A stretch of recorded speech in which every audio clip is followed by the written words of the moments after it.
Секретарь Совета безопасности Абхазии Мухаммед Килба, приветствуя российскую делегацию, отметил важность встреч представителей двух стран, касающихся сферы безопасности на таком высоком уровне. Мухаммед Килба подчеркнул, что отношения между двумя государствами развиваются и укрепляются.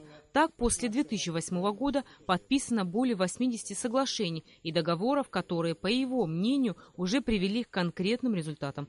По словам секретаря Совета безопасности Абхазии, намечено проведение межведомственных двухсторонних рабочих консультаций по обмену опытом и обсуждению вопросов борьбы с организованной преступностью и коррупцией. Важно, чтобы общество действительно ощущало положительный эффект совместных действий двух стран, направленных на обеспечение безопасности и борьбы с преступностью и коррупцией, подчеркнул Килба. Уверен, что если в результате наших двусторонних встреч, направленных на борьбу с организованной преступностью и коррупцией, общество почувствует положительный результат, значит, мы в какой-то степени добились поставленных целей. Заместитель секретаря Совета безопасности Российской Федерации Рашид Нургалиев отметил, что в июне на встрече с президентом Абхазии Раулем Хаджимба рассматривался вопрос совместного поддержания правопорядка в нашей республике, что было заложено и в плане сотрудничества между аппаратами Совета безопасности России и Абхазии. Заместитель секретаря Совета безопасности России также отметил,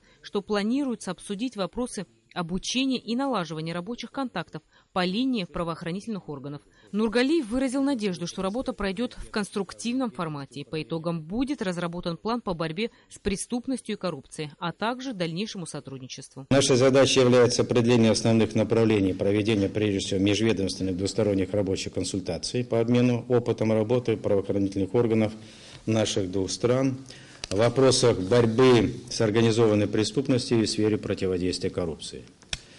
Здесь присутствуют представители двух государств по линиям деятельности Министерств внутренних дел, органов государственной безопасности, прокуратуры, а также финансового мониторинга и контроля. Рабочие встречи с представителями делегации из России намечены также в профильных министерствах и ведомствах Абхазии. Рената Шакай, Михаил Братухин, Абхазское телевидение.